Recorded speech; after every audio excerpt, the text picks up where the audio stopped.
So many of you in this room will of course be familiar with Gil Kelly, who's on the far left, my far left, your far right.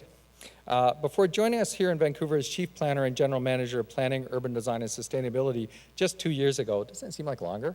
In a good way, Gil. I reminded you already of his inaugural address, and that was a powerful moment where we got a chance to meet Gil and to learn to actually an almost full house packed with anticipation about who our new planning chief was. Gil is, of course, an internationally recognized urban strategist and visionary who served as chief planner for several West Coast cities and as an independent advisor to cities and governments across the globe. In the past, he has served as the director of citywide planning for the city of San Francisco, the director of planning for the city of Portland, and the director of planning and development for the city of Berkeley. He's also maintained an independent planning consultancy and continues to advise cities and governments on a range of urban development strategies, including economic development, neighborhood, and downtown revitalization. Gil's West Coast experience, because he really has been everywhere on the West Coast, spurred the creation of a West Coast Cities Collaborative, of which this evening's event is an outgrowth. John Raham, am I pronouncing that right, John? How do I pronounce it? John Raham, thank you. I should have asked you that before, my apologies. John Raham has been the San Francisco Planning Director since 2008. During his tenure, the city's planning department has been a key player in managing the city's dramatic changes. 21st century San Francisco has come to exemplify the possibilities and challenges of a new area of urban growth.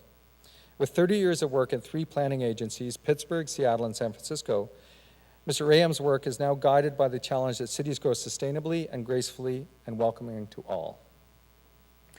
Joe Zender, who's closest to me. Joe has been the chief planner in Portland since 2001. He is an urban planner and leader of over 30 years' experience working in Baltimore, Chicago, Portland, and other U.S. cities. Under his leadership, the Bureau of Planning and Sustainability in Portland just completed a round of major long-range plans, a new citywide growth management plan, a central city plan, equitable development policy, and major updates to his development codes. Joe has degrees in both urban planning and economics. David Driscoll, next to Joe. David has served as Deputy Director for Planning and Community Development in Seattle since early 2017, returning to his Pacific Northwest roots after a 35-year hiatus. He previously served as Executive Director for Planning, Housing, and Sustainability for the City of Boulder, Colorado, UNESCO Chair in the Department of City and Regional Planning at Cornell University, where he led an international action research program for youth engagement and community development, and was founding principal of Baird and Driscoll Community Planning, working in the San Francisco Bay Area, New York, and overseas. Could we all welcome them, please?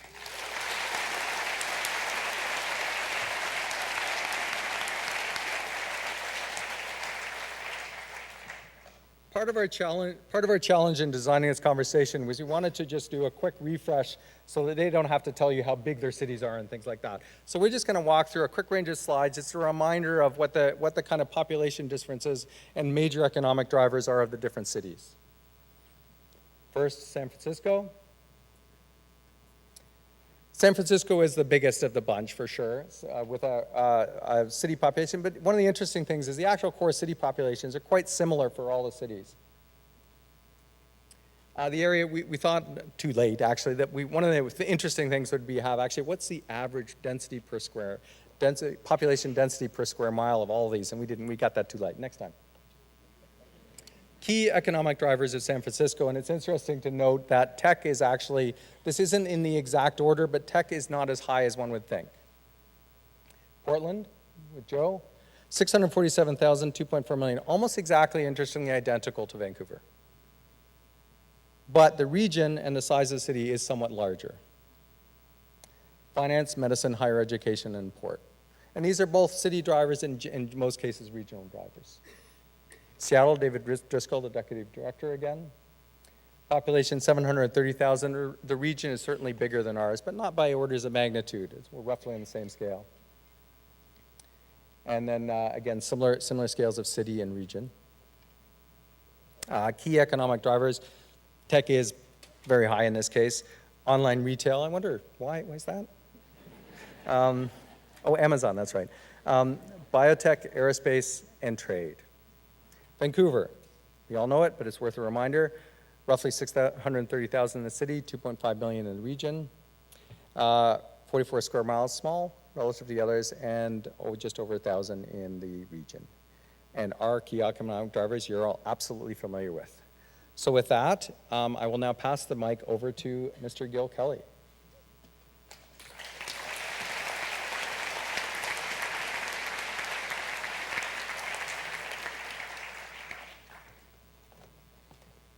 Well, thank you, Bruce, and the Urbanarium for hosting this great event. It warms my heart to have my friends and colleagues here on stage with me. We sort of ginned this notion up a few years ago about really doing a genuine city-to-city learning kind of collaborative, and hope to broaden that to include more people, but just these same 4 cities in the future.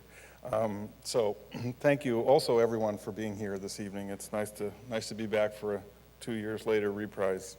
So as Bruce mentioned, I'm going to very quickly touch on common challenges that these 4 cities are experiencing, and also highlight some common opportunities that we think are there, even though the local nuances are a bit different in each case. And having worked in 3 of the 4 cities, I can testify that these are pretty spot on.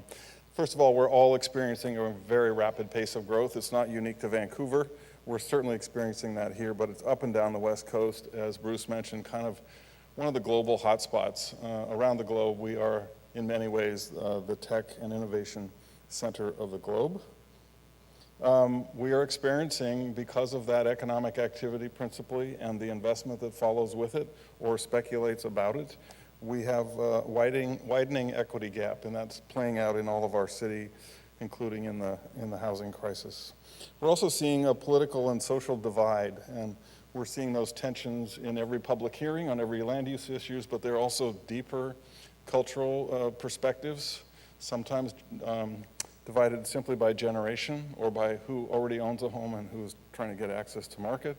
We also acknowledge that the governance structures in all of our metro regions are not always working optimally for the city's benefit. And we'll talk about each of these as we get into the presentations. Despite the great work that I think Vancouver is probably leading the best in, none of us are really prepared for climate change, which is accelerating faster than any of us would like to contemplate. We're all seeing infrastructure deficits. Despite some record spending on a lot of these things, it's not keeping up with the record growth and the record cost escalation. I would say this is also probably true for city-sponsored programs, non-infrastructure programs in each of the cities. Nonetheless, there are huge opportunities that we're all grasping or attempting to grasp. One is defining the role of private investment for civic virtue, not simply for real estate gain. Experiencing the draw of the core city and the population really around the globe coming to the city cores, and what that means in terms of richness and vitality, along with all the other stresses it does put on. We also think our cities are well positioned to expand partnerships, whether those are private or public sector or community partnerships or institutional partnerships. Cities are really, particularly the core cities, well positioned to foster a new generation of civic partnerships. We're also in a position, as Vancouver has demonstrated, as the other cities have as well, leadership on climate change. We cannot wait for global agreement about these things. It really depends primarily on cities, and to some extent, as was recently announced in California, on states and provinces to demonstrate real leadership here. I also wanted to mention that the notion of inclusion, which is particularly lands on the ground in Vancouver's case on the reconciliation effort, is symbolic, not only symbolic, but representative of much of the cultural work that needs to be done in each of these cities to make an inclusive society. And that goes all the way down to the neighborhood level and the way we contemplate public spaces, as well as institutional exclusion and racism. So with that introduction, I'm going to turn it right over to my good friend and colleague from San Francisco, John Ram.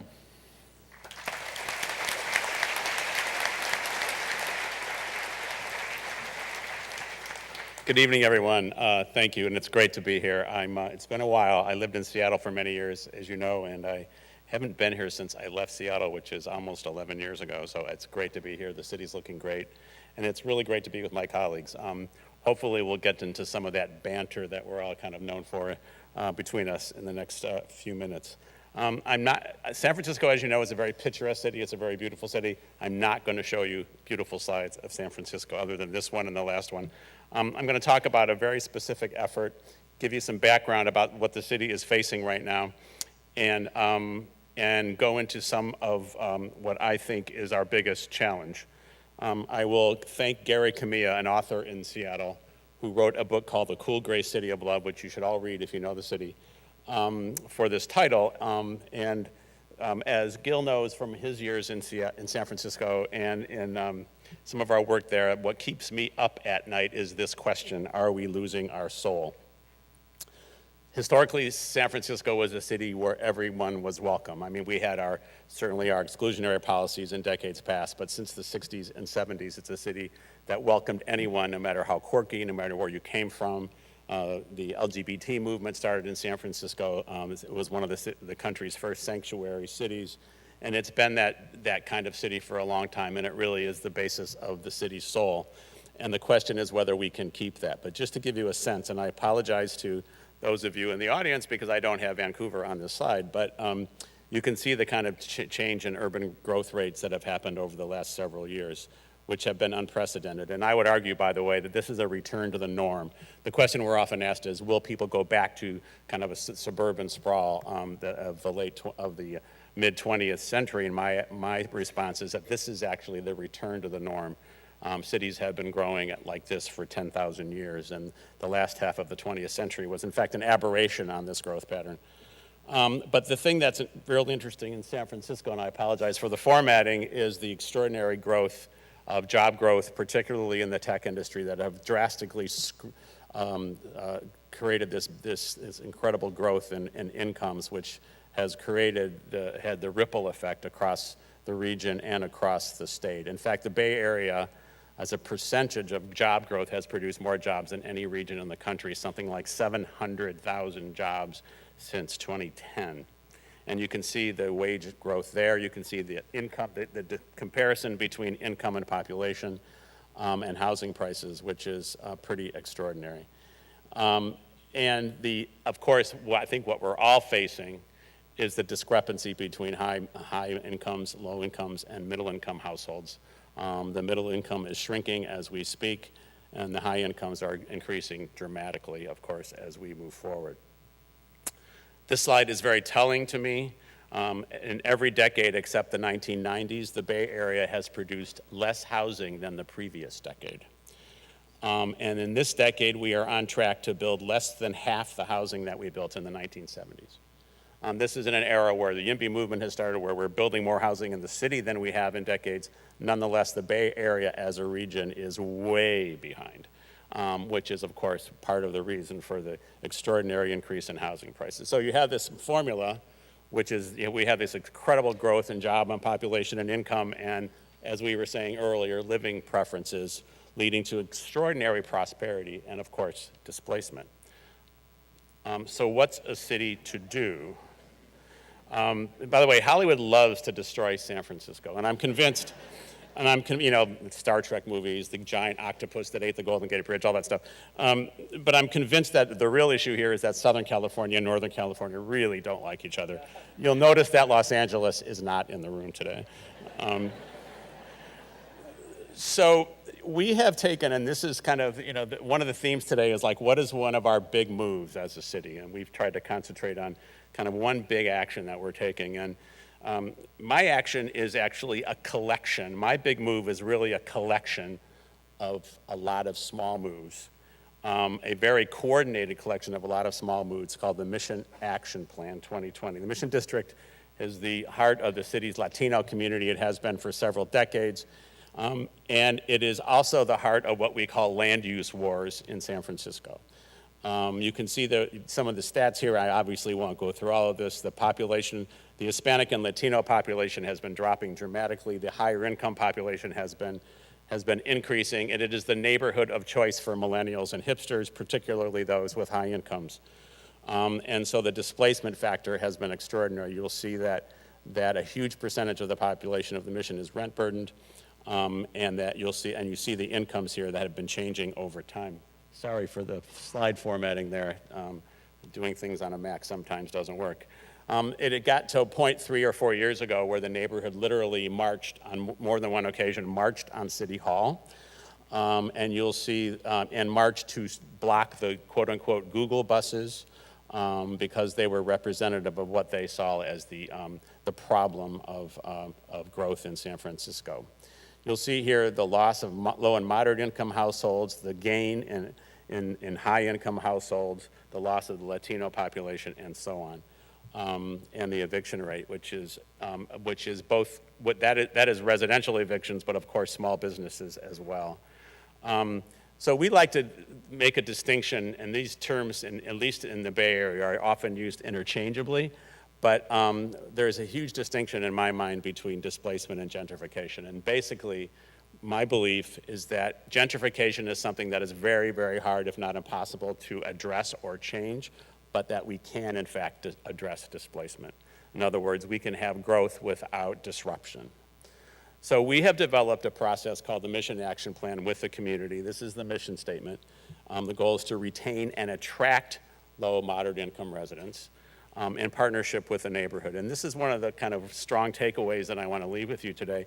This process was actually co-led and equally led by the city and the community and a series of community groups. And in fact, the actual document that summarizes and is the plan for what we call MAP 2020 was co-authored by the two groups, much to the dismay of the mayor at the time, who was very uncomfortable with that approach. Nonetheless, it did move forward, and it was endorsed unanimously by the Planning Commission about 1.5 years ago. It has 7 sets of solutions, as we call them. These are the 7 buckets that were identified by the neighborhood and the city, and each of these has a series of strategies beneath it. So this just gives you an indication of how surgical this is. Each of these solutions, there's a total of about 65 strategies under those 7 buckets that address everything from tenant protections to a case study approach to counseling, to tenant counseling, and so on. The plan was endorsed. This effort led to 1,000 units of affordable housing being programmed in the Mission District. And perhaps the most important accomplishment is that the relationship between the city and particularly the planning department and the neighborhood is better than it has been in decades, because we sat and listened.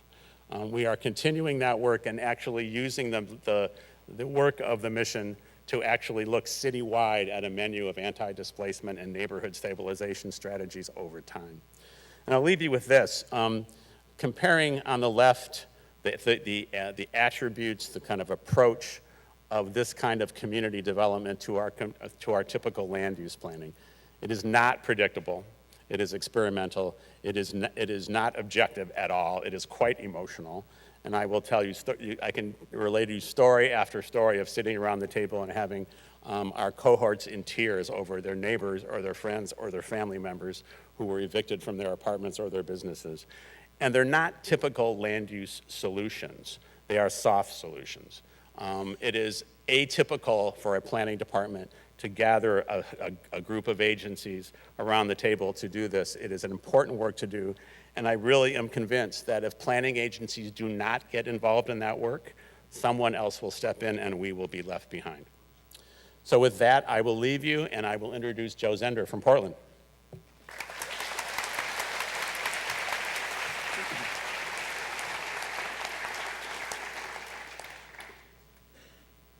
Well, good evening. Thank you for having me here tonight. It's already terribly interesting just having our conversation earlier, and the slide that John just showed is really a very characteristic of the change in the practice that I think we're seeing too. It's pretty fundamental. But in Portland, we've just completed an extended period of long-range planning at a variety of different scales and topics. We've completed our long-range growth plan for 2035, a climate action plan update for 2035, central city plan. We've rewritten large sections of our zoning code and development entitlements, and we're feeling pretty set, pretty good. And other than the fact that it's took entirely too much time and overwhelmed people to get this kind of reaction that's on the slide here, it's been a success. I mean, to have your plan called writhing, that's a soft solution. So the plan that we have is a framework plan for growing to 2035. And we know that this plan, we can implement this plan and it reflects our community's values and it operationalizes it. 30% of the growth goes in the central city, 50% is in this network of centers and corridors that you see on the map, 20% is coming from the single family areas. It helps us advance our climate action goals, our environmental goals, our transit goals, our economic development goals. It has aspects in there that can help us advance equity. A big part of it was built around housing, right? So this has plenty of capacity and extra capacity that we think should support catching up with the deficit of housing that we've been producing in Portland. Is partially behind our low vacancy rates and increasing housing costs, we thought. And this plan effectively does that. It acknowledges that, sure, that market-driven housing strategy is going to be important and helpful, but there are households in town who the barrier is not going to be addressed through market-driven, market-based housing development, but needs direct production of affordable housing, needs other strategies in large parts for these groups of the city. The city is becoming increasingly unaffordable. And even with that plan in place and the actions that we're following, we're all caught up in the housing crisis now, and watching increasingly all of the city, actually. Here's 2015, and by 2017, the blue dots have virtually disappeared. The spread of the parts of Portland that are no longer affordable for your median income household, it covers the entire city. So something about that approach that we took in our long-range plans was being challenged, and so we had the benefit of the long-range plan to give us the framework and strategies to look at how we wanted to grow as a city, but we needed to re-examine. One of the things that I think is fundamental that our plan doesn't necessarily capture is that there's a long-term trend for increase in housing costs and not increase in median wages. So since the 60s, for instance, median rents have risen, inflation adjusted, by 600%, but median household incomes have only increased by 5%. That's a structural change that's partially behind our housing cost issues. Secondly, we came up with this long-range plan that can succeed, and is actually, we're implementing it, that depended only on 15% of the land in the city. The red and the blue here, which is our centers and our corridors, is where most of that growth, 80% of the growth that we're talking about by 2035 takes place. The 43%, the yellow, is our single-family neighborhoods. They're getting some, but we're not asked to perform in quite the same way.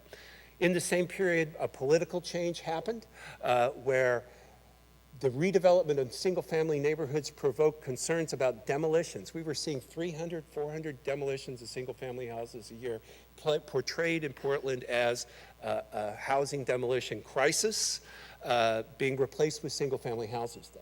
So that change was not supporting increasing housing opportunities, housing density, and it popularized the notion that those new houses, that new development, were the reasons prices were going up. Similarly, at the same time, but from a different emphasis, we had a coalition arise that's interested in increasing, in all of the different parts of the city, the availability of housing options, especially because our single-family neighborhoods are some of our most amenity-rich, best transit, best locations in the city, more opportunities to live there. So that, even though we're on the basis, or because we have the strength of the basis of our long-range plan, these challenges arose, and we used this framing by Daniel Parolic of middle housing as a way to break it into pieces and bring up a look at the residential infill project at the left-hand side of this diagram, the single-family stuff, that in our long-range plan for 2035 we had left relatively unexamined. So the strategy we took is this, that we're going to limit the size of housing or the building. But once we've set that house size right, we're going to allow more units. Once you got the size of the house right, why do you care how many units are in it? Remember, we are working with a coalition here, or at least two different forces: demolition concerns and single-family interests, and for a shorthand term, yes in my backyard folks, YIMBYs. And the size we chose, 2,500 square feet. And you can see the average size of a Portland house is that small, is 1,500, but our zoning entitlements today would allow you to do the almost 7,000 square foot structure, and we were starting to see 5,000 square feet. Okay, so we could address that. Already in Portland, we allow any house in the city can have 2 units if through an ADU. That's been on the books for a while for us.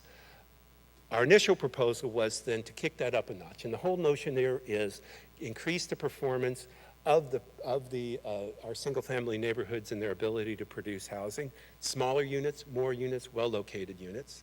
By the time we got through the process with our Planning and Sustainability Commission and the public, we've been at this about a year and a half, 2 years now. The proposal moved to one where we can get up to 4 units on a typical single-family lot, where as the number of units increases, we're allowing the size of the structure to go up, where once you get above 3 units or more, one of those units has to be visitable, because one of the appeals of this approach is that you're going to have, we're an growing older population, aging in place. We're starting to build that kind of accessibility into these homes. We also talked about where it was going to be allowed in the city, and originally we only had it on 70% of the land, sort of the shaded in areas here. By the time we were done, we had it up to 96% of the city's higher density single-family areas were going to be subject to this new options, to this overlay. The reason that we originally restricted it was a conservative sort of effort to, we're unsure really about the impacts that this might have on displacement among low-income renters who are in single-family houses.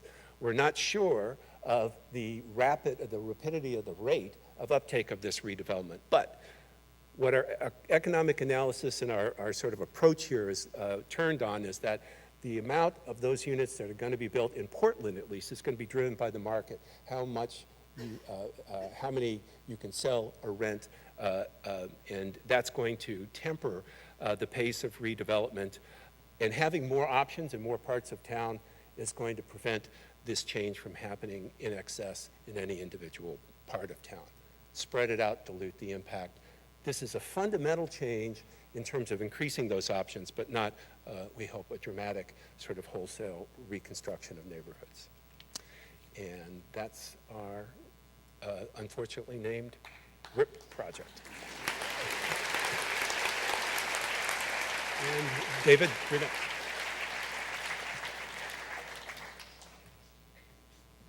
Okay. Oops, wrong way. On to Seattle, your neighbor just down the road. I'm going to talk a little, we were asked to talk about a big idea. I'm going to, similar to John, talk about a collection of ideas, but it's driven by an overarching idea, which is around equity. It's a topic that we talk a lot about within the city of Seattle. The city's had for a number of years a race and social justice initiative to work towards the end of institutional racism within the city organization and within our community. And we'd all go through training to talk about what that means. And within our department, which is the Department of Planning and Community Development, so we have the community development side of things attached with us, is to lead with equity. And I am not going to claim that we're anywhere close to figuring that out. We're making efforts, and I'll describe some of those tonight. And I also want to say hello to you from Sam Asefu, who sends his regrets for not joining you tonight, but he's having a grand time on vacation in Paris, so don't worry about him. So here we have a view of Seattle. One of the things I think we all share across these cities are stunning natural settings. We talk a little bit in our department about a quote that Wallace Stegner wrote about the American West, that our challenge is to build a society worthy of its setting. And what does that mean in these stunning places, which present such a great quality of life, but also significant challenges in terms of accommodating growth, and particularly dealing with transportation. And we're a city of neighborhoods. We've, similar to other cities, have had a great history of diversity of incomes within our neighborhoods, and that is eroding really quickly. We are now, the People's Republic of Seattle has the national bird of the crane. There's about 50 to 60 of them up right now. The growth continues unabated with significant challenges for us. We've been the fastest growing city in the United States. We've had 120,000 people since 2010. Although I just went to a conference with some folks in China who looked at me a little oddly when I said that that was stunning growth. But for us it is. It's the fastest the city's grown since the gold rush. And that has an impact.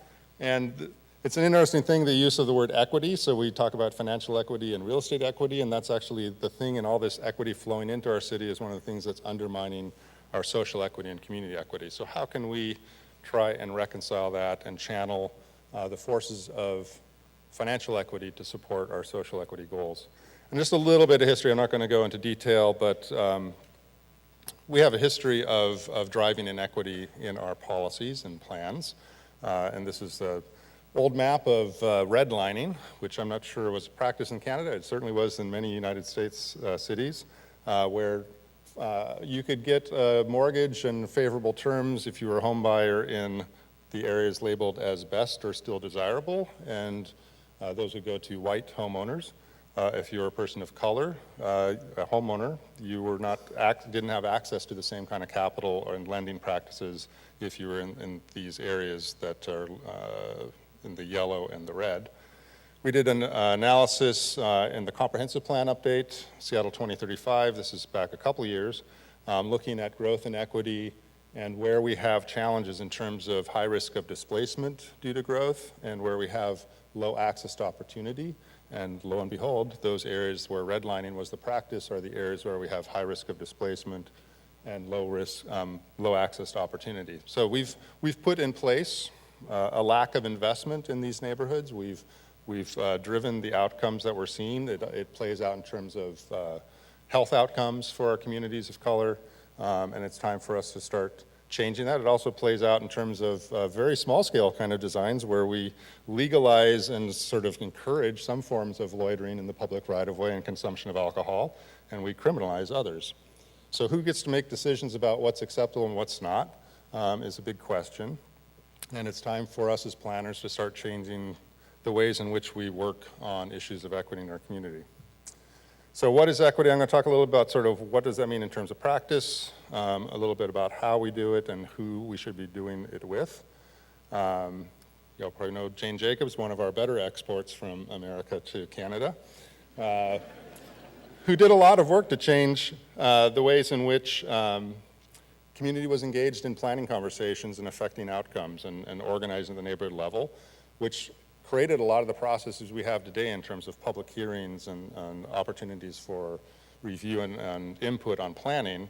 And those processes have helped us in many ways, and they've created, I just Googled public hearing on, and I got this image, and I think I've been in this room with this guy several times in different places, but it's a familiar thing. I think any of us who have been to public hearings on contentious issues, we know that there are some voices, and they're important voices, that are very dominant, and there's other voices we don't hear from. So we talk about how can we build a bigger tent for that engagement process. And if we're going to do that, we need to be much more intentional about our engagement practices. So we talk about everyone gets to be in the tent, but maybe we're going to reserve some room up front for the people who aren't typically in the tent or never been in a tent before. And we'll have a colleague who says we should build a big tent but have no circus. But the circus will play out. Anyway, so what does that look like? You all are familiar with this. The problem is we don't do this enough, and I really appreciated the example that John showed from the Mission District of sort of engagement with community and co-authoring. How do we develop partnerships with community-based organizations who can lead our planning? We're doing that. One of the things I love in Seattle, so I just joined the organization last year. We have a Department of Neighborhoods that has community liaisons. These are people in the community who are paid to be consultants for us and to do outreach. We've got 7 liaisons for Imagine Downtown, which is a new vision process for downtown. They're doing specific outreach to the unhoused, to youth, to Native American community, so that we're hearing those voices and they're being brought into the conversation rather than expecting to show up at our typical sort of open houses or online. The other thing is that we have to invest. We have to put real money into equity outcomes if we're being serious. And one of the things I've also appreciated in Seattle is the Equitable Development Initiative, which is housed in our department. Last year, the mayor made a decision to take $16 million of funds from the sale of a public property downtown and fund the Equitable Development Initiative. And just recently, the council approved $5 to $6 million a year from short-term rental tax income. So please come stay in Airbnb in Seattle, which will fund ongoing investment. And these are actual investments in community-led projects to not just address the affordable housing issue, but also address the issue of cultural displacement. So I can't go without mentioning mandatory housing affordability, which is in process. It's in a bit of a legal challenge at the moment, but it'll be moving forward in the coming year where we're upzoning significant parts of the city to create more affordable housing. The Equitable Development Initiative is a number of projects. We have 15 projects funded currently, from things like the Ethiopian Community Center, Little Saigon Landmark Project, a food innovation district in the Rainier Beach community, to support local businesses, to support keeping culture in place so that when people who are in affordable housing units walk out their front door, they feel like they're in a neighborhood that is their place. And one example is 23rd and Union, a joint development between Lake Union Partners and a group called Africatown to keep some community ownership and affordable housing and community space in what's traditionally been Seattle's African American community. And then it comes back to us, the planners. How do we build a more reflective team? How do we build a team that reflects our community? And to the point made earlier on, I'm hoping that in the not too distant future, when the 4 people representing the leadership of planning departments in the American West get on stage, you'll see something more reflective of the communities that we come from. And also, how do we nurture a sustainable ecosystem of partnership? And I think that's a common theme, that we're looking at how can we work differently? How can we partner with our communities? How can we really empower them to lead planning initiatives? We've been working on an Indigenous Seattle project. I recognize that Seattle is built on the unceded land of the Duwamish and the Coast Salish people. We've been learning a lot through that process. We're forming an advisory committee to advise us on several projects about how we can be more respectful and work towards reconciliation in the projects that we're doing. The Equitable Development Initiative is guided by a whole host of community partners who weigh in on the funding decisions. They guide the budget. They help inform everything we do. So there's just this idea of government, which we all sit in, and governance, which is the broader set of actors who actually support action in our communities. And we really need to get those partnerships to be sustained over time. And I can't end without one big idea, which is actually being implemented. We just got a date 2 days ago, January 11th. So January 10th will be the last day you can drive on the Alaskan Way Viaduct along the waterfront. And hopefully not too far after that, you can come enjoy that. So, and I'm enough to go. Thank you. Well, thank you, David. Of course, batting last means I'm probably the one that gets the hook in terms of timing, so I'll try to go quickly through my presentation, but I wanted to just note in listening to the other speakers the resonance with a lot of things that are going on in planning circles in Vancouver.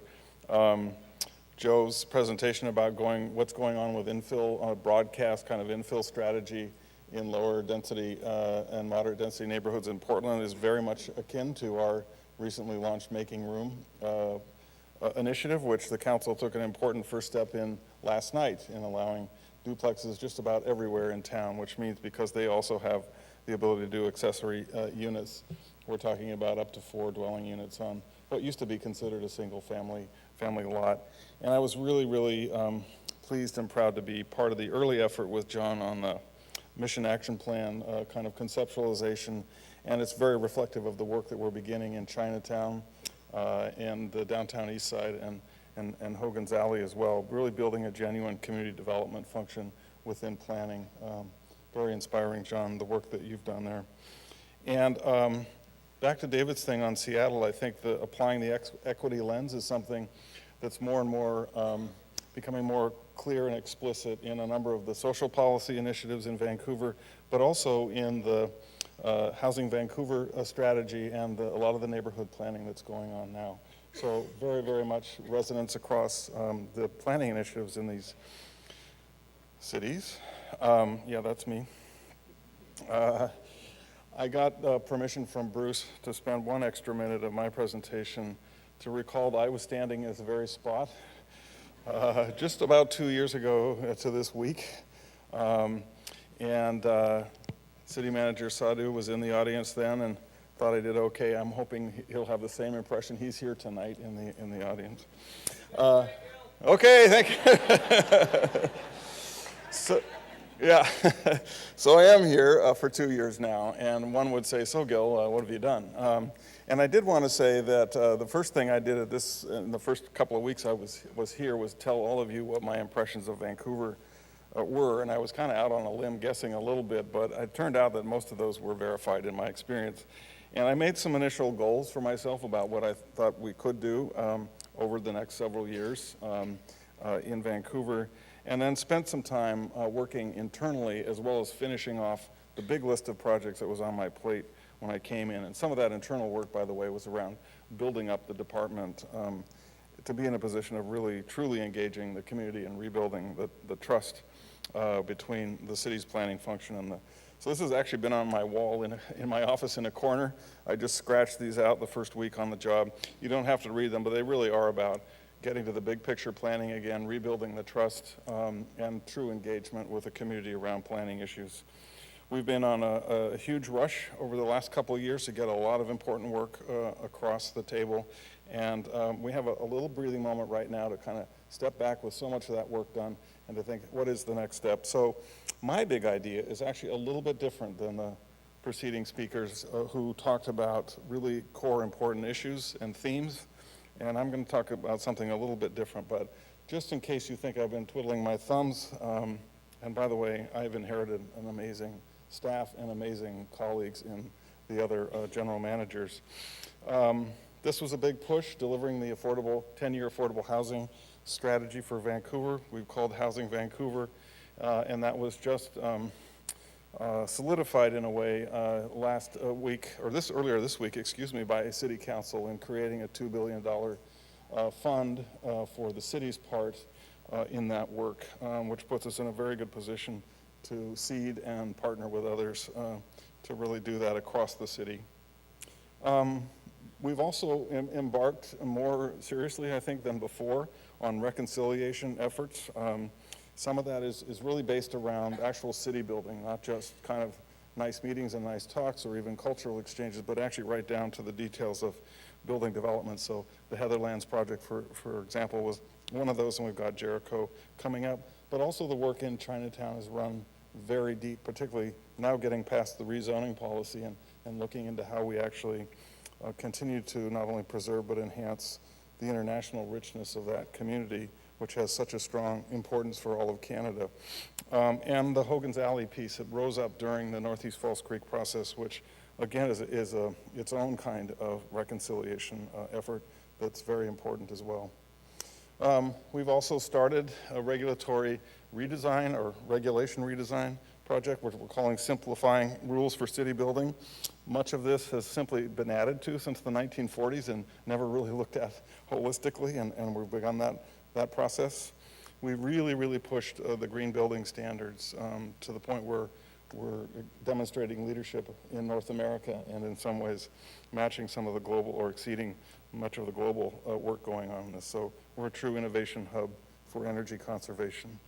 We've also, with colleagues in the other departments, taken on the whole capital planning process in the city and trying to align that with the ability to finance growth. And I guess the short version is we need to get better and more efficient and more strategic, but we've got a big gap to cover here, which is kind of forcing a whole new set of decisions about city building for all of us. And we've managed to put planning toward the center of that conversation within the institution, which I think is important to do along with our partners in finance, engineering, and others.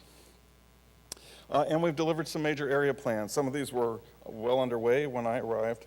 The Falls Creek Flats Plan, which sort of cemented the idea that we need to reserve and enhance and actually intensify employment as part of the city's fabric. It's only about 10% of the landscape where you can create jobs other than the sort of garage, something in your home or your garage. Dedicated workspaces, we have a very small land area to deal with, and obviously there's fierce competition from housing for land prices here, but preserving and renewing and thinking into the future about what jobs look like is a big piece of the work there. So we kind of imagine what the future of that large area for employment might look like, which would be much more intensive and multi-use, excluding for the most part residential use except on the edges, but really returning to an urban core of manufacturing maker spaces, creative enterprises, and so on. You all know about Northeast Falls Creek, the last real big chunk of the waterfront in the downtown to be developed. So here we're creating thousands of new housing units and thousands of jobs in a very urban sort of form, with a sort of gateway to Georgia Street to the down and a very active waterfront, as opposed to much of the Vancouver waterfront, which has a lovely seawall and circulation system, but is not terribly active. So this will be a departure from that. And by the way, a huge regional draw park there to be created at the end of Falls Creek. The Canby Corridor was another one we wrapped up, which will add over the next couple of decades or so about 50,000 residents. This will be the second intense area after the downtown within the entire province in terms of that urban footprint, taking advantage, of course, of the Canada line there. And so we've talked about a kind of moderate rise and in some cases slightly high rise development, but a whole different scale of things going down to townhouses and single family, so to speak, on the edges, but really trying to create a there that's not simply housing, but also job space. Again, taking advantage of the transit presence and also building in a network of open spaces and retail and so forth and so on to make it a real 24-hour place. And finally, Falls Creek South, we worked intensely with the community there to deliver principles for long-range redevelopment of this pretty precious space in the city, which is an experiment that was made by Vancouver, a really forward-looking one in the 1970s to create a mixed income, family-oriented, and very sustainable or green place within the city. And our notions there, the buildings are beginning to age, and we need to work with the community there to think about the future and maybe intensifying some of that development while keeping the character in that mix of income and families. So we went through a long community process there, led by Karis Hebert, to really distill what are the core principles for redesigning that neighborhood as gradually as it changes over time. And again, we did a lot of internal work. And thank you to everyone, both within the department and our partners across other departments, and particular thanks to the city manager for supporting us in integrating some of the core functions back into planning that had been kind of cast to other places in the city system. So sustainability integrated, housing policy and regulation integrated into planning, the creation of a city design studio, the bringing of the CAC function back into planning. And we've reorganized and along the way increased the staffing actually more than 35% when you take in those other functions as part of the mix. So I think we're well poised to go forward. So what now? More great projects, for one. Our new subway, which will go along Broadway and hopefully ultimately extend to UBC. What happens above ground? And so not repeating what we did with the Canada line in Canby, let's think about these two things together going simultaneously. And so thinking about that, which is already the second largest employment center in the province, how do we intensify its employment capacity and its ability to be a great place and a great street, both for residents and workers? The central waterfront, again, there was an earlier plan done.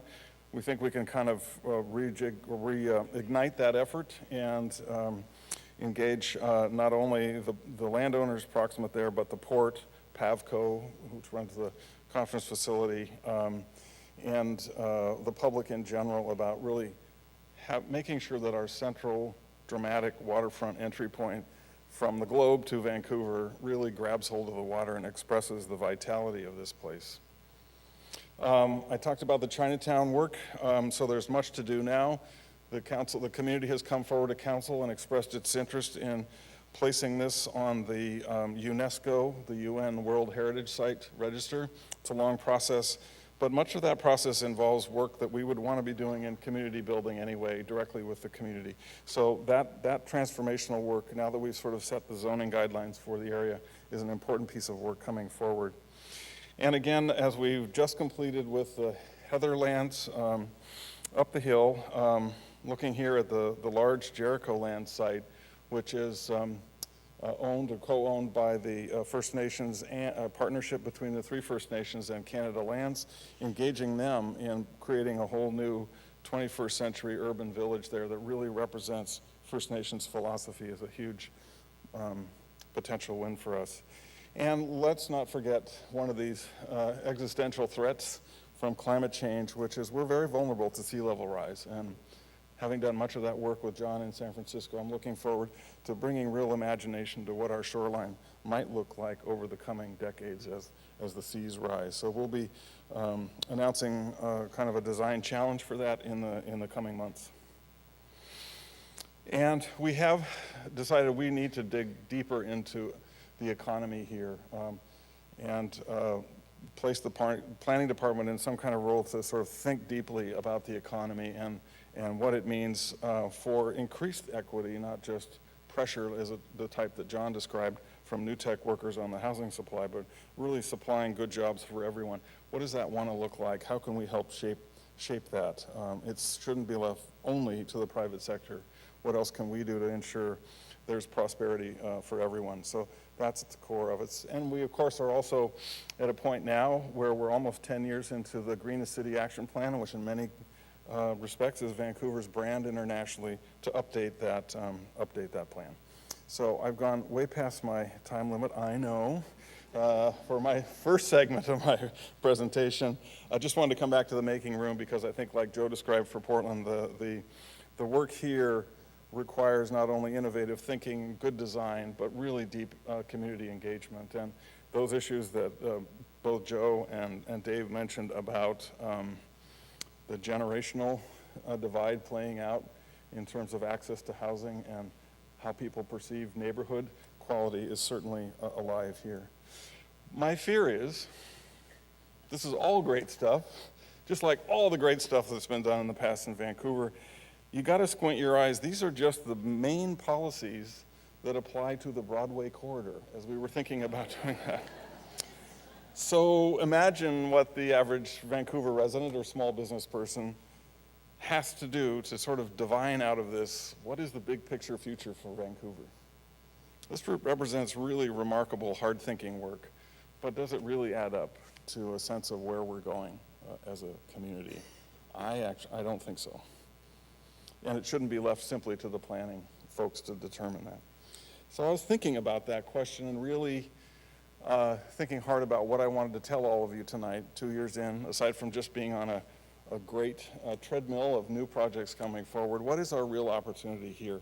And I was thinking about this the other night when I got this text out of the blue from my daughter who lives in Portland, who had been to an arts event in Portland called Time-Based Art and came across this quote from Italo Calvino, written in 1978. He's a great essayist and observer of not only of cities, but of social structures in general, and came across this, and so she texted it to me. Cities like dreams are made of desires and fears. Even if the thread of their discourse is secret, their rules are absurd, their perspectives deceitful, and everything conceals something else. Wow, that's kind of a downer. Like, why am I a city planner? So I texted her back and said, you know, that is true. And by the way, that was written about an imaginary conversation between Kubla Khan and Marco Polo about medieval and ancient cities. And we've actually, just like with medieval medicine, we've come a long way about understanding the science of cities. So we know a lot more about the systems that influence city design and health, prosperity, resiliency of cities. And so I actually think we can flip this around and say, yes, the mystery of the urban environment is really a wonderful thing, but it also has to work for us. And we can be quite thoughtful and, in fact, intentional about that. My proposition for you tonight is that I think we need to think of this in a larger way than we are able to do through discrete policy initiatives or through discrete area plans, and really take this on as a holistic citywide scale. I was thinking about this, by the way, again, lying on the acupuncture table yesterday. I'd kind of tweaked my back. I went into the acupuncturist, first time I'd been in Vancouver. I had done it many years ago when I threw my back out. And the acupuncturist asked me, so there's a choice you can make here. We can go right at the attack and attack the lower back where you're finding the pain and jab a bunch of needles into you, and maybe that little area will feel a bit better. Or we can do the other thing, which is the way I was trained, she said, by a mentor who was from a family that had practiced Oriental medicine since 400 BC. And that is a holistic approach where actually you stick needles almost everywhere except that place of pain. But the idea there is that you're actually looking at the whole of the system, and that's the way to heal it and to change it.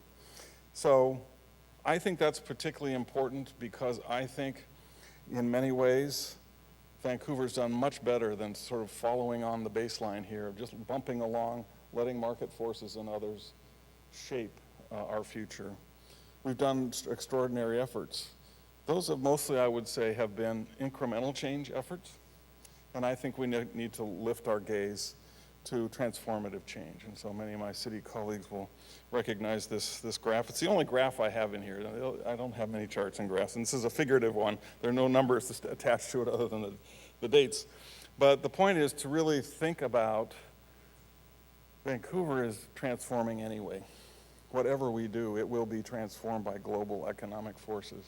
The only question is, are we going to guide that transformation? Or are we kind of along for the ride and kind of riding along one of these lower lines while something else happens to it? I wanted to give you an example of a place that did think big. This is wonderful old Amsterdam. Really came about in this form in the mid-1600s as a trading capital, in many ways of the world at that time. Sent traders, ships all around the world and developed a prosperous middle class, merchant class, and created a great city form.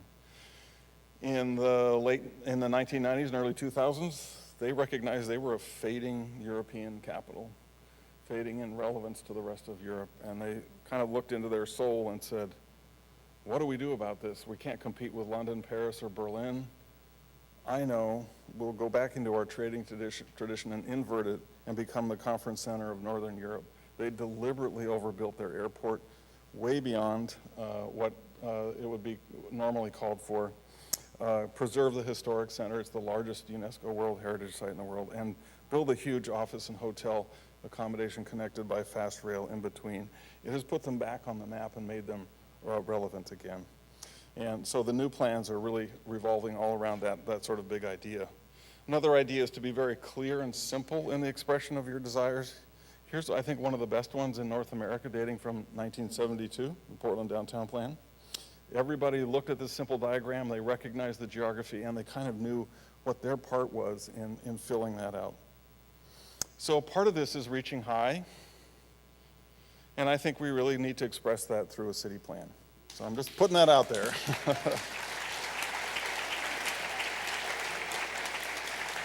So I'm glad you're all cheering. I thought some of you might be a little skeptical and think some of these thoughts, like, okay, is that overly ambitious? Is it going to be too long, too abstract, not linked to action? Fair enough, fair to worry about those things. But here's the reasons I think we should do one, and I'm almost at the end here. The potential is to articulate shared community values, and I think the hearings at council last night and others, everywhere, we're not really sure what are our shared values, or at least sharpen what those differences are really about at their core and find more common ground. The potential to build more robust and lasting partnerships, both within the city and across the region. Coming out of that, a sense of shared stewardship can be increased. finding local solutions to global issues. I think when we're leveraging across our policy silos and across our governmental silos, I think all of this needs to be done by really informed choices. We're not going to make wish lists and aspirational statements, but actually engage in some scenario planning where we're forcing real choices for people to engage in, weighing those trade-offs. And that, I think, will enable us to make a strategic path forward rather than sort of just a nice picture going forward that will get us on the road to that transformative change, which is in its own way a discipline to engage in. It certainly will redound to the city's a benefit. I'm thinking about Patrice Impey here and Jerry and Kay and others who are in the audience tonight about really giving us some help as a city to clarify what should be our investment priorities and what kind of governance models do we want to engage in. Can the city really afford to do it all going forward, or do we need a different kind of set of partnerships? So, almost done. This is kind of a diagram that Susan Haid helped me with today.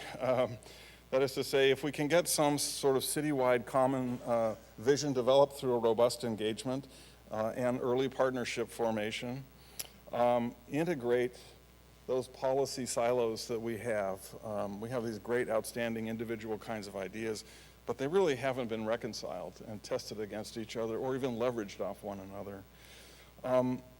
Coming out of that with better optimization of prosperity, equity, resilience, reconciliation, and I would posit happiness is kind of the goal of that effort. And then to land that in a physical plan as well, so we have some clarity both for the public and private sectors and for neighborhoods about what to expect and what to aspire to. Again, the public investment strategy that can come out of that, including new ways of thinking about those kinds of investments. Some real metrics and reporting. There's a great model we have in the Greenest City Action Plan with the annual report that I think is really wonderful. That can be spread across the whole of the planning effort. And again, just really cementing the partnerships for implementing action. So this is my new tattoo. Reach high and dig deep. So thank you all for indulging in that. So first of all, thank you all. I mean, I actually think this was I was concerned there was a lot of content, and there is a lot of content, and we could have a detailed discussion for several hours until we get kicked out of the theater about any one of your presentations. So we did talk a little bit about some questions. I'm going to frame a couple of those in a slightly different way. Gil mentioned it, but we have gone through this extraordinary process of actually essentially wiping out the single-family house zoning in the city of Vancouver. And that's actually, I personally had some concerns about it in the sense that it's not ambitious enough from my perspective. But one of the really fascinating things about it that I notice is that the voices of protest are really also the voices of incredible privilege. And I get concerned about that, and it comes down to, you've all referenced it, but the issue of kind of who owns the city and how, and a lot of people who've been here for a long time think that they own the city because they've been here for a long time. And I'm very curious about that. We've heard a lot from Gil, but I'm curious about that perspective from your guys' perspective, because I think it's a profound issue. And I am completely up for engagement, but it's also really challenging when the engagement says leave everything as it is. Thank you. Great presentation, everyone, by the way. It was really, really super. So, yeah, I mean, you know, San Francisco is perhaps a little different than the other cities in that we're 70% renters. And the city has traditionally had very little single-family zoning. If you look at a zoning map of San Francisco, it's 60% light yellow, but that light yellow in our case is single, two-family, and three-family zoning. But nonetheless, it is, even though only 30% of the city is characterized by homeowners, those are the folks who are most vocal about change. And in fact, there's this ongoing argument in San Francisco about where development occurs, and the term density equity is a term of art now in San Francisco, saying that there should be more density in the western part of the city. San Francisco, by the way, is both a city and a county, and so we fondly call the western half of the city the county. But it's an issue that's come up more and more, and actually the discussion has become quite charged in San Francisco in issues of redlining and racist tactics from years past are kind of coming into that discussion now, as people are more and more concerned about the density and the growth in the city happening in the lower income populations of the city, and not in those areas that are characterized by a higher level of home ownership. So it's absolutely critical that these discussions, that question be kind of raised, I think, in all of our cities. I'm going to ask one of the other two of you to address this question, because otherwise we'll... I just wanted to jump in because we're watching these coalitions form right now in Portland too, and it's going the same way that John was talking about in terms of the heatedness of the positions and the debate amongst the community, the residents of the city. But the greater housing options in single-family neighborhoods folks are younger households who want to be able to live in neighborhoods that they might have even grown up in. It is equity interests, because of just anything that seems like it produces more housing is getting the support there. It is environmental, because it's still the 1,000 Friends of Oregon, smart growth, compact growth. This is part of higher performance to get density in the city because we're trying not to expand. And it's the home builders. So the economic interests who have been one of the leading forces in our state to fight smart growth, to fight the kind of things we're talking about, were brought along in a coalition by those folks. It wasn't city initiative. That's an interesting, powerful dynamic. And even within neighborhoods, we're pitting single-family homeowners against other parts of their community, because the progressive, even within the homeowner interests, there's a great deal of progressive point of view that kind of goes back to 1,000 Friends of Oregon. And I'm going to jump in. It's okay, David, you're good. So Seattle is similar to Vancouver in terms of a significant portion of the land area is still in single-family zoning. The city's had for many years urban centers, urban villages growth strategy, which has been very effective. About 85% of growth that's happened in this last period of extreme growth has happened within urban villages and centers. They're the places that are close to jobs, have good transit, high-frequency transit. So that's a good thing from a planning perspective. At the same time, we just did analysis for the environmental impact statement for an accessory dwelling unit policy, which was very much informed by the work you've done here in Vancouver and in Portland.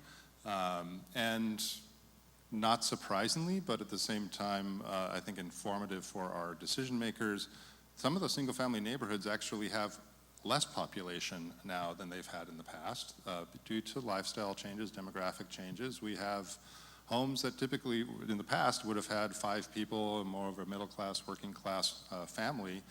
They're getting torn down and replaced by bigger houses that have 2 people in them or 1 person in them and more cars. So I think there's just it also just dovetails with the question of what the vision of the kind of community we want to be. And I think we're in the process now of looking ahead. Okay, when we build out this urban village, urban center strategy with the zoning we have in place, and the economic trends that we're seeing, and this issue of haves and have-nots and equity, we're going to have a city where middle income and lower income people live in urban villages and urban centers, and everyone who lives in a single family home will be a millionaire or over, because those homes will never be affordable again without a different type of approach to how we manage growth in those areas. So that to me is a fundamental question. If people reach a conclusion they're fine with that, well, then we've got the policy in place to do that. If they're not fine with it, then we need to take some different approach. Thank you. I realized actually when I was seeing all your presentations in full that I would be failing with my own profession to note that the word design came up a couple of times. The word architecture actually didn't come up once in any of your presentations. And I would say that ultimately, policy needs to get built out in good ways to make a flourishing city. What do you guys see as the role of good design in actually addressing some of these issues? And I recognize that design is only part of the equation, but something I'm personally really passionate about, and I know a lot of people in the audience are as well. Let's start it from the other side. Why don't we do it from David? So again, we talk a lot about equity, so we've had a lot of discussions about equity and design. I'd say it focuses more on the public realm, but actually we went through a process with our Office of Housing. We just changed the design review process so that affordable housing doesn't go through a a typical discretionary process with our design review boards, but is more staff-driven. And that led to some great conversations with our development community about how they're developing their proposals, how can we get more creative, how can we engage some of the communities that are going to be living in them. We typically are doing design review for the people who live around the project and less engagement of the people who are going to live in the project. So how can we get those communities together to talk about the kinds of amenities that they value, the kinds of spaces we should be building in, and create through design, and even through the design process, opportunities for those people to talk together, both from the neighborhood and from people who are either representative of the people who are going to be living in there in terms of renters, lower income, or actually sometimes we actually know who's going to be moving into them, and they can be part of the process and actually build community through the design process. So the design is critical for the success of this growth that we're talking about, and a good deal of the attention that we've put on, well actually when Gil and I were working together in Portland, Portland had audacious growth plans already in place. As soon as they started to happen, people got excited, not in a good way. And the things that would moderate that was the quality of design. The ability to accomplish quality design, we had no real way to ensure. Our design review processes, I think, are an attempt to do that, and they make a big difference, but I'm not 100% sold on them, period. I think they add costs, and you know what, like when the community-driven design, like in the Mission District, if we were doing design review, like would we even make choices? The choice to worry about design the way we're talking, not the way you asked it, but we're talking about it now, is maybe not that the communities that we're trying to reach out to or trying to bring into the process through equity, that a priority. Like other priorities are in when you're with the home builders and every time you say design review, cost money, reduces housing, raises housing prices, that's a very effective argument right now. But it's resonant too with a lot of communities. I think that the short answer to your question to me is that great design makes density work, right? I think we all recognize that, particularly in the public environment, right? But I think there's some nuances that I find really, really interesting. When we were just starting the work in the Mission, we were working on a public realm plan for Mission Street, which is the spine of the neighborhood, wider sidewalks, all that. The neighborhood said, "Get the hell out of here. We don't want you here." They said, "We don't want your wider sidewalks, we don't want your street trees, we don't want your details because that in itself is a gentrifying factor in our neighborhood." When it came to actually approving new market rate housing in their neighborhood, which they still fight, they appealed projects based on the fact that they had too much glass. And because that represented a gentrifying presence in their neighborhood. So the point is not that those are the right answers or the wrong answers. The point is that design and designers have to think through these issues in a much more nuanced and kind of careful way than we have in the past. Design is a critically important part of this discussion in my mind, and I'm trained as an architect. I actually believe strongly in the power of great design. But architects and planners and developers have to think about it in somewhat different ways than I think we have in the past. Awesome. I'm going to ask you to weigh in on it because I'm a practicing architect in the city, so I want to know what you're going to say on this one too, Gil. Yeah, well, I think design in some ways, as a lover of design, is an end in itself. It's wonderful to behold, particularly when it artistically expresses something that touches deep in the soul. But I want to go back to something that Joe mentioned was in those early days in Portland when we were facing a real anti-density wave. We actually took a group of the most hostile folks to density and through a conversation that involved some of the early thinking about that spatial plan that Joe showed and combined that with visual comparisons of same density, well-designed, not so well-designed. We had a whole group come forward to council with the exception of one person in a group of, I don't know, dozens. She ended up on the city council, by the way. Everyone else came with the slogan, "It's design, not density." And by that they meant the density was really okay as long as it was well designed. I found that huge. So in Vancouver's case, we're seeing design in many expressions. Some of the adventurous architecture downtown, you know, is sort of global significance now, and not the same old we've been doing with high-rises in Vancouver. That's great, it's cool. One of the most interesting challenges there, design-wise, I think, is around energy conservation and passive housing. Can we really do that and still have windows? So there's a design challenge. But I want to get back to something, Bruce, that you led very recently, which was the Missing Middle design competition across this region. And to me, that is the way to sort of crack the nut on balancing neighborhood quality and friendliness with additional housing options. And I would say the same about public spaces in neighborhoods. John pointed out a very dramatic rejection of that improvement of sidewalks and public space in the Mission because it felt like gentrification. I think in most Vancouver neighborhoods, the pocket park, the corner store, the better lit street would be welcomed. And I think it's part of what the community is expecting as they accept new density. So. Awesome, thank you. I want to get to the audience quickly, but I want to just, actually, I thought that the way, Gil, you ended it on the idea of the intentional city as expressed by a citywide plan. And, you know, we have the privilege of I would love to get you guys short and focused comments on the values and challenges of a citywide plan relative to, say, neighborhood by neighborhood planning. And I know there's many different models of that, but the big picture, I think, is relatively clear. I think you should do it. There's one vote.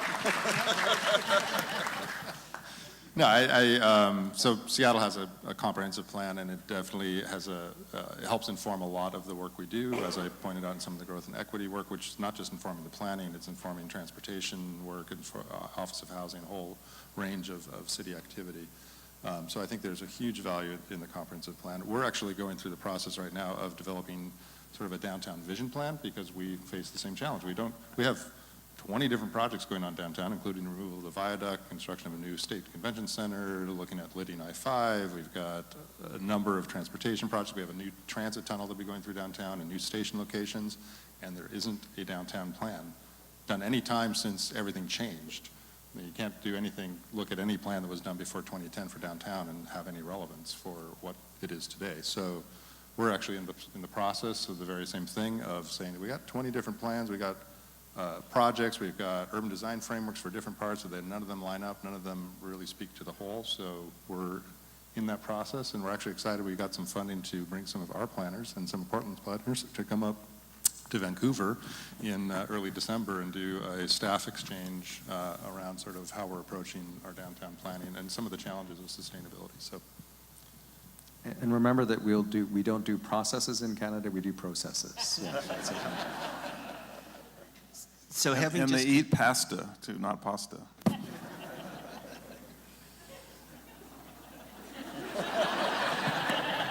I eat pasta, sorry.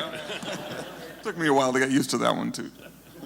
So the plans that we just updated, the long-range plans that I referred to, had not been updated comprehensively since the 80s. So, and we had done area plans and piecemealed them together over time, especially the Central City Plan, and it was working, but at some point we needed to re-engineer it, simplify it, but also keep what those area plans and those individual plans had that were good ideas. If they were good here, possibly they just become the new norm. Get that all built into the plan. Having done it and gone through really, the process of doing it, much of the bigger sort of social political initiatives that we're in the midst of now are empowered by that process of having put together that plan. Our strategy, our community development kind of strategies and choosing where to do the next piece of work and what that work is and how to do it to have it be community driven, again, was driven by, and the consensus was built by the process of doing those plans. So we're a little bit sick of doing long-range planning now and are anxious to get back to a more project scale. but we are operating as a community at a whole different level because we've done that. So I heard 2 votes so far, so John. So maybe I'm a bit of a skeptic in the room on this issue. Look, I think no, in reality, comprehensive plans, we call them general plans in California, are incredibly powerful tools, but they have to be done with extraordinary outreach, and they have to be done concisely at the same time, right? The problem with the way the general plan process happens in California right now is that they become these tomes of policy statements, and they are not useful. And so they're just not. I mean, if any of you are familiar with our comprehensive plan, or our general plan, it's probably 1,500 pages long.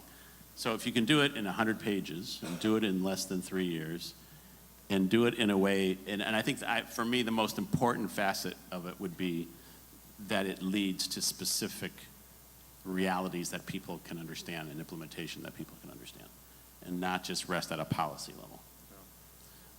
If you can do that, and I think you can, and I mean, cities like Vancouver and Seattle have been able to do that in the past, or at least Seattle has. I don't know about your history, but certainly the nature of what's happened in Vancouver, and I think the size of the city still allows that to happen. And I think it's absolutely the right thing to do if you can do it in those ways. And Bruce, if I could just respond briefly, Very because I briefly, gave go. my thesis already, but I wanted to make an apology actually to Joe, because I'm responsible for kicking off simultaneously the city comprehensive plan and the central city plan in Portland before I left my directorship. Let's be clear, you did all that and then you quit? Yeah. Okay. I moved on. Yeah, you're going to buy him me drinks about the 2 tonight. years in San Francisco. Yeah, then I went to San Francisco. But John, to John's point, I'm imagining a 21st century city plan when I say city plan. We had a great, interesting sketch done by Bartholomew in 1928 here. Some neighborhood scale kind of city plan ideas in the 80s and 90s. This is a different kind of plan, and it's not a traditional land use plan I'm thinking of, but a much more strategic, where are we really going and how are we going to get there kind of plan. And I think you're right, John. That's the kind of plan that would have meaning to people and lasting value and a deeper value. So hope we can do that. And you guys are all going to be consultants, by the way, whether you know it or not. Free ones, by the way. Yeah. So with that, we're currently at our originally scheduled ending time. I do want to have time for the audience, so I hope that you'll give us a little bit of, and we've got a couple of closing remarks. But if we can have the house lights up a little bit, and if there's burning questions, I'm going to ask you to be focused and direct your question to an individual if possible. If not, I'll help. Of course, if we don't have any questions, then we can all go and have a glass of wine. But I've got a question, and this could be for any of you. You all live in similar large regions, and you talk about a central plan for one part or one city. How are you looking at actually regional plannings, where a lot of what you're doing really has to be involved in the other communities that are surrounding it? I'm really glad that question came up, because I'm become absolutely convinced that that's the scale that I'm convinced that we have to work at 2 scales that are perhaps quite differently from what we've done in the past. One is the kind of the micro scale at some of our core neighborhoods, like the work that I was talking about, and the other is at the other end of the spectrum at the regional scale, particularly around issues of transportation, but also issues of affordable housing and access. The Bay Area is characterized by 3 large cities, right? In fact, San Francisco is the 2nd largest city in the Bay Area. And what is very frustrating to me at times is that affordable housing and equity issues are often perceived as a big city issue, which is ridiculous. They are regional issues. And there is a very interesting growing awareness of that problem, a slow growing awareness of the need to do regional plans, but I'm absolutely convinced that for us, and I do think that it varies by city and by region, that for us, we need to work at the sort of micro neighborhood level and at the regional level. and I'm going to leave that with one of you for now, because I want to actually make sure we get lots of audience time. Okay, we'll go on this side next. Hey guys, I'm Jean Swanson and I'm running for City Council. You had the misfortune to come up here during an election campaign. So I'm in a different echelon than I'm usually in here tonight. But none of you talked about the things that I'm hearing the most. We have two related incredible crises in Vancouver. One is that we have over 2,000 homeless people who have about half the life expectancy as other people. And the other is that we have over half of our population are renters who are scared shitless that they're going to be rent-evicted or dumb-evicted, and who are paying way more than they should be paying for rent. Like an average one bedroom is about two grand a month. So what do you got? I know you're not the politicians, so you're not actually responsible for that. But do you have any tools to start dealing with that? In our case, we have some good modular housing coming on stream, but because the city won't enforce SRO bylaws, we're losing more units than we're gaining, and we're just standing still. So, yeah, what can you guys Thank you, do about Gina. that? So I'm going to ask Dave to answer that one. And I'm going to say that we've got a lot of people on the table. If anybody else has a burning question after this, then one more person up at the table, and then we'll close it off after everybody's on the table. So, David. Homelessness is a huge issue in Seattle. We're in a crisis of homelessness. It is completely connected to our affordability crisis. There was a study done, I can't remember the exact percentages, but for every increment of increase in rent, we see X number of people become homeless because they are on the edge in terms of being able to afford their unit. And so the work we're doing on mandatory housing affordability and other types of investments we're making into affordable housing, and actually even just the construction that we're seeing in terms of housing units overall is critical to that. We've seen a lot of new rental development, which we have just started to see the peak of rent increases, and in some areas of the city, some rents are starting to go down as these thousands of new units have come online, so that's important. But really, it's the deep affordability, which is the 30% of area median income, that is the challenge. It requires a lot of money. That's what MHA is about, to try to take a portion of this incredible development that's happening and invest it in serving our lowest income. But it is a huge challenge. Thank you. This side. Hi. My burning question here is, so I'm an engineer. I've been working for 7 years, so I haven't been in the industry long enough that I think maybe from the top I'm not getting all the information. But I've been here long enough that I'm starting to question certain approaches and practices.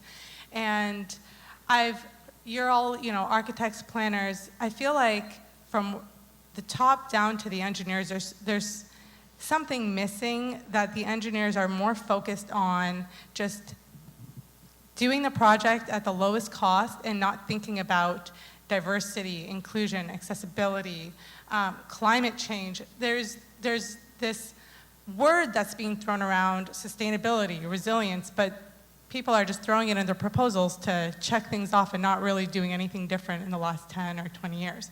So my question is, what is your message to the engineer? Maybe I should ask Gil, because we're in Vancouver, although I'd love to hear from any of you.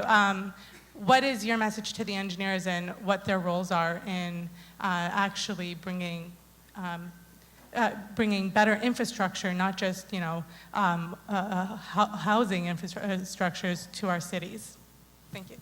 Yeah, I think it's hugely important what you just said, and we're very fortunate to have a very progressive, enlightened engineering department in the city. We also have engineers in our department, people trained as engineers, many of them working in the sustainability group, and pushing the envelope in terms of the built structure, both in terms of buildings toward more sustainable forms, more energy conscious forms, is critical. And that is the same with the public realm and the infrastructure we're trying to build.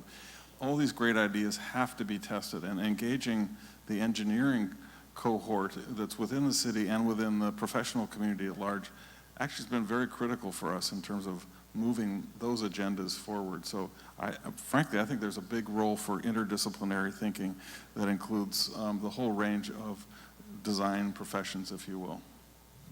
Thank you. And this side. Hi, thank you. Hi, my name is Helena, and I'm a real estate agent in Vancouver. And I've been very passionate about all the community plans and designing our city in a way that's in line with all of the values that we spoke about earlier. But I've been speaking to a lot of people who are extremely skeptical. I think their main argument is, for example, we had the Macy Tunnel plan, and that got scrapped. I think their cynicism mainly comes from usually these city plans are for the next 15 years, 20 years. But we are in a political system where usually you have a new government every 4 years. So I'd like to hear some insights on how we can convince some of these skeptics on why there's value in planning. Thank you. And that's a big question. Joe, you want to take that one on? Joe, you're off the hook. Joe, if you've got passion on it, Joe, go for it. No, I mean, planning often, in my world, planning has often had the rub that it's, sort of pie in the sky, it's not realistic. Or it's 50 years down the road, we don't have the money, we don't have the will to do it. I think there have been times and places where that's true. I also think, though, if you look at some of the plans that these cities have done in the past, right? If you look at the Portland downtown plan from, the 70s? 72. If you look at the San Francisco downtown plan from 1985, those plans have been in place now for decades. And they have created some of the most interesting and vital and best urban places in the world. And I think that's where that's the basis for this. In fact, the San Francisco downtown plan, which is now over 30 years old, is so well kind of loved by people in the community that when we propose to change it, all hell breaks loose. They say that's inconsistent with the plan, and this plan is over 30 years old. So in my mind, it is not a question of whether we need to think long-term, because the fact is our cities are going to grow and change and do all sorts of crazy things, whether we plan for them or not. And we have to be planning for them. And we have to use the examples and the great examples of what has been done in the past to show the community that it can be done right. Could I just add one little thing to that, Bruce? Which is, very quickly. I think there are different flavors of plans, and it's important to distinguish the kinds of seeding of big ideas that John just mentioned, but there are also action plans. And in Portland, we did an East Portland action plan. It was led by someone who's now a U.S. Senator. He was just a state representative at the time. He wanted to take on the poorest, most diverse, least infrastructure-served part of Portland, and a huge population in the east side of Portland. And he asked us to help him with that. About this much of it was about land use and urban form, and about this much was about public safety, empowerment, equity, engagement in government processes. And it was a whole list of discrete actions that could be taken. And much in the same way John described for the mission action plan, action plans can complement those bigger plans, which serve either as the foundation or umbrella for many of those actions. So it's a different kind of planning that is complementary to the traditional planning I think we do. So I'm watching the time. We'll go to this side. We've got 7 people, so I'm going to ask everybody on that side of the table and everybody on stage to keep their questions and answers very focused, please. Thank you. I will speak quickly. At the risk of making our fair moderator unhappy, I do want to take umbrage with a comment that you made earlier about the voices of protest being the voices of privilege. And I think that really underlies what a lot of objections to a lot of the policy changes that you all have described is missing in acknowledgement. Not to put too fine a point on it, but I, like about 80% of Vancouverites, was not born here. I live in a basement suite, a single-family home. I'm a student. I'm a worker. I only have one housemate, so I have to have 3.5 jobs to live in Vancouver. And at one of my jobs, I can't take sick days because my employer can't find enough employees. So in East Van, the folks that I work with oppose the policy changes because there is no place for almost all of us in the duplex plan or the Grandview Woodlands plan. The density on my neighborhood, almost all the homes on my street are for sale. But there are 3 households living in my house. The house next door, there are 6 households. Those will be leveled to make duplexes that none of us will be able to live in. So what do you folks need to hear the voices objecting to displacement, and how can we remake our neighborhoods while creating inclusive densification? Because densification is not something that people in East Van don't want. We want more places to live. We just want there to be income diversity with that. So what do you folks need when you're at your desk to hear those voices and to incorporate those voices into making room for that, into an intentionally income diverse density? Who would you like to answer that question? Maybe Gil, because we're City mates? No pressure, Gil. Not to put me on the spot or Not to anything. put you on the but spot. you know, you're actually singing the tune that really is at the core of Housing Vancouver, which is an action strategy for 10 years of affordability. The big advent in that plan is to match housing supply with incomes. And that won't all be done through duplexes. In fact, very little of it will be done through duplexes. It's more along the lines that you're describing. And it's a very, very aggressive, ambitious plan to turn the supply nozzle toward producing and conserving housing units that people can actually afford, particularly at low and moderate incomes. Because most of the housing in Vancouver, frankly, in the last decade or so, has been targeted at the very highest incomes, often not even Vancouver residents. And so we're trying to turn that around through a whole bunch of policy levers, including a more robust partnership with the province and some of that provincial funding that can come our way to help leverage affordability in new buildings, and shift from almost exclusively building for home ownership to building much more rental housing supply. So Thank you. hang with us. It's a 10-year plan.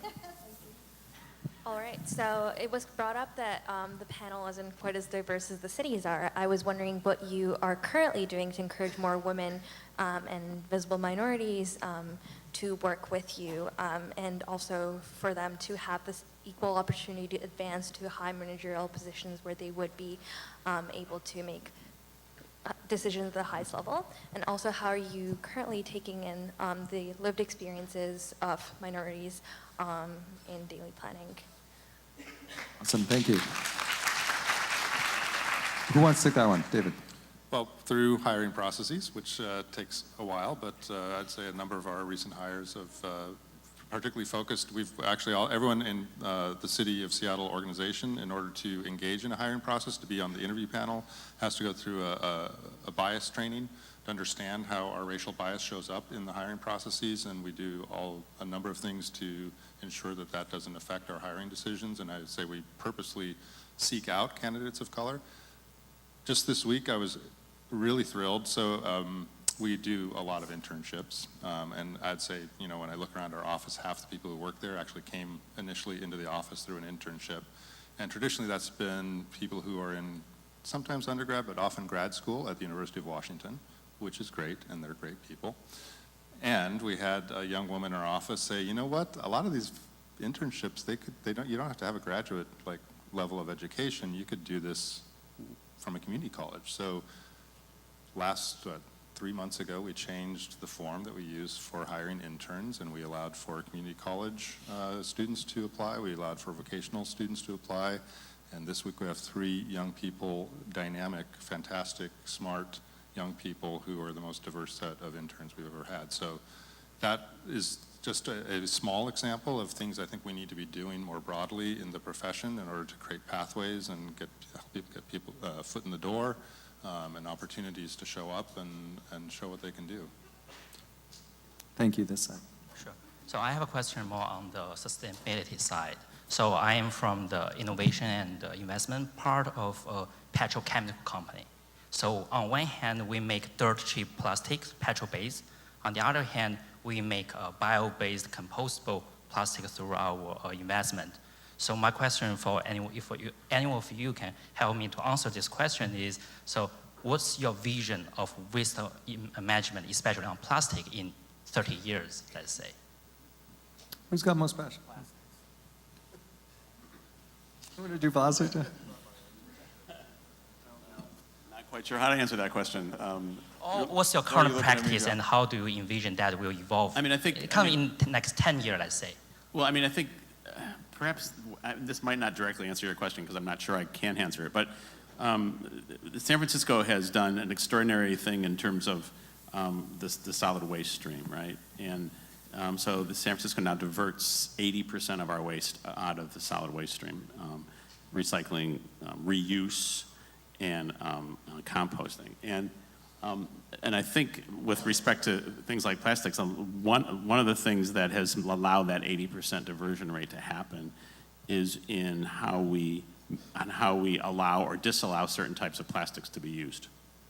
right? So, for example, plastic bags are no longer allowed in San Francisco stores, period. Or all sorts of kind of containers and things in restaurants and things are compostable now, right? So I believe that's the future in most places. And in San Francisco, we've actually been able to show that it works, that it's economically viable and that it works. I'm not sure that totally answers your question, but that's the closest I can get. So. Thank you. This side. Thanks for being here. Can you hear me? Oh, there we go. This is an economic development question. Part of the problem that we have in Vancouver, as you've alluded to, is this sort of outsized ratio between the cost of housing versus what people here are actually paid, which is really quite depressed in comparison to that. And in this, we're a bit different from San Francisco and Seattle, where the earnings are higher. So I'm interested in knowing, you've all spoken to varying degrees about providing more affordable housing. On the other side, what are some of the strategies on the economic development side towards, to the extent possible, encouraging employers to pay more and to place more value on local labor and local productivity? Thank you. Who's got the best answer to that one? I mean, the biggest thing Seattle did in the last 2 years was to pass a living wage ordinance, which requires that $15 minimum wage be paid in every place in the city. Likewise, it phases in overtime as well. Yeah. And I'd just add, in terms of a land use perspective, actually, there's been a long-standing effort from the planning department leadership in Seattle to protect industrial jobs. So there's huge pressure to develop tech offices and other things in our industrial lands, and the city has continued to protect those because of the types of jobs and employment opportunities that are in the port. If I could just add to that, very similar in Vancouver in terms of preserving jobs for all kinds, or spaces for all kinds of jobs, not simply the highest tech or office jobs. Big push in Vancouver, in the flats, and that work will continue going forward. The other thing I would say is really thinking about the circular economy and producing more of what we need locally. It's a big theme in our sustainability group, and taking on more of those economic development questions directly that you've posed is a big part of our work program and planning going forward. So thanks for raising that. Okay, thank you. My question is more of a finance question, just for you guys. I'm curious what tools you guys have in place to measure return on investment, or ROI, on a lot of the state sustainability initiatives, because the sustainability initiatives provide really great value, but it's kind of abstract.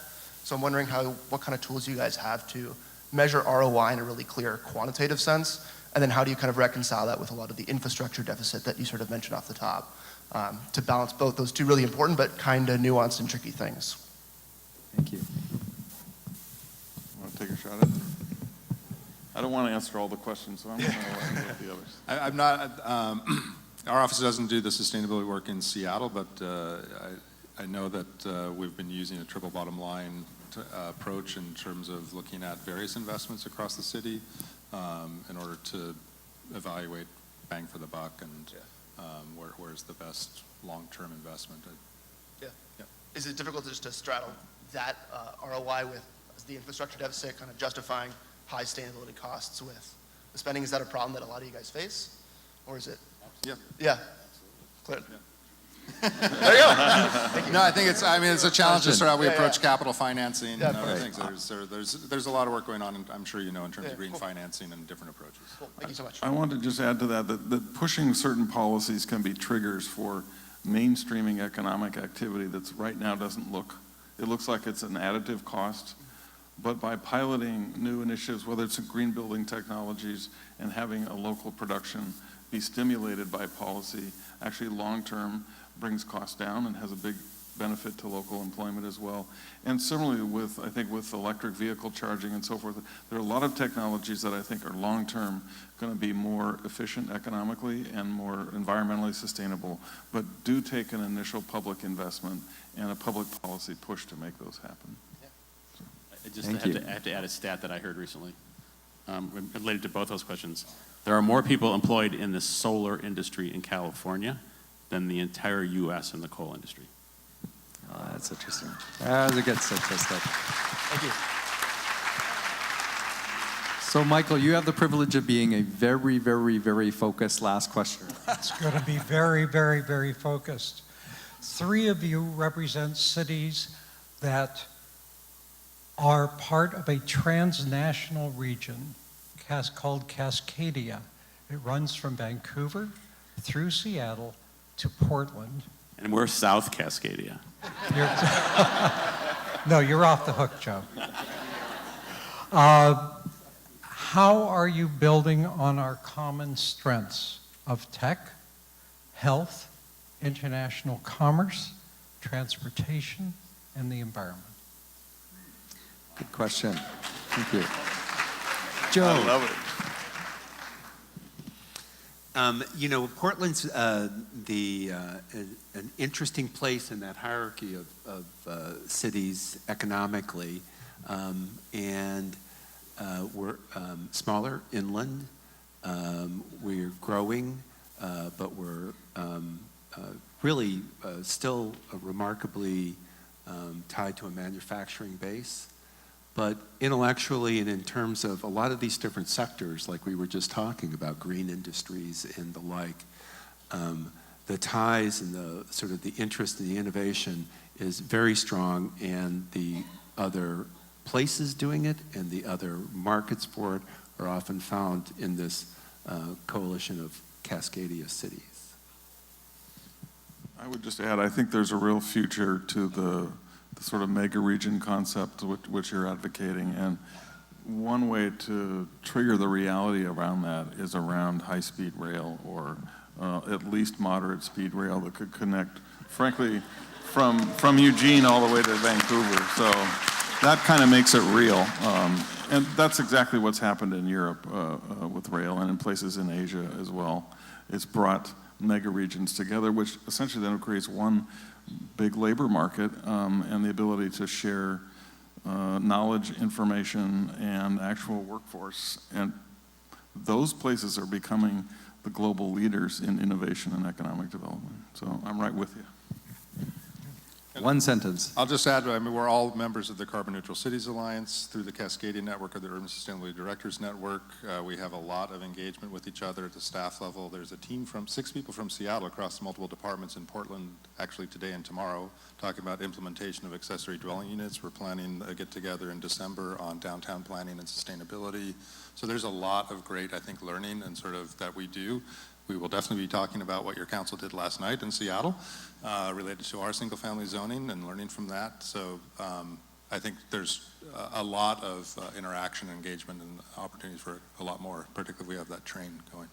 And you have a Cascadia conference here in Vancouver next month. Thank you, Michael. So that's the end of the forum. I'm going to do a couple of things.